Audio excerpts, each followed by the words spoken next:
Whenever two or more politically active people get into conversation, someone always asks, "Can Donald Trump run for office in 2024?" My standard response is always, "I have no idea," until last week, when Trump's much-hyped vendetta against the governor of Georgia, Brian Kemp, and Secretary of State Brad Raffensperger ended in an embarrassing defeat against Trump. Trump was reportedly stunned by the results, and headlines such as "Trump rebuked with searing losses in Georgia GOP races by the Washington Post." But they're not surprising given that the former president's main rivals, former Senator David Perdue, RGA, and Representative Jody Hice, RGA, were Trump deputies specifically chosen to be the big lie.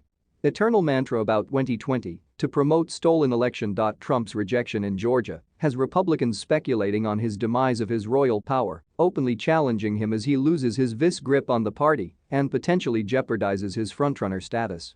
Coming back to the most commonly asked question, my new answer is Trump is not running in 2024 based on personality traits rooted in the words fear and fight.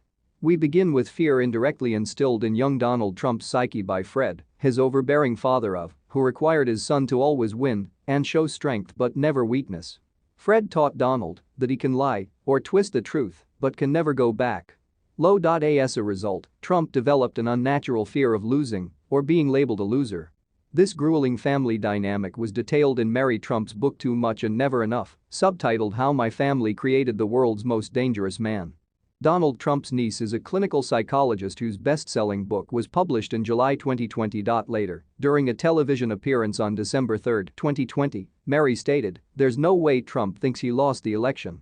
That inability is why Trump can't let 2020 pass and make one, as long as possible, will trigger a rush towards the year 2024.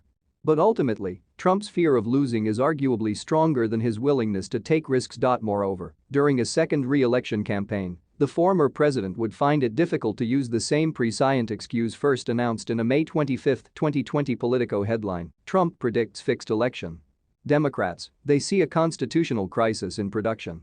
And again, a Hill headline on August 17, 2020 cited the justification for losing the president, Trump, we will only lose this election if the election is rigged. Then on Tuesday, Trump surprisingly activated his Godot playbook, writing to his supporters, "Assimi, something sucks in Georgia," explaining why his nemesis, Governor Brian Kemp, got 73.7% of the vote in the primary. Look out for that explosion. Additionally, Trump's fear of running for a second term and losing re-election is non-existent, tempered by the president's story. In 1892, Grover Cleveland became the first and only past president not to win consecutively. But there is a notable political difference between Trump and Cleveland's win-loss record.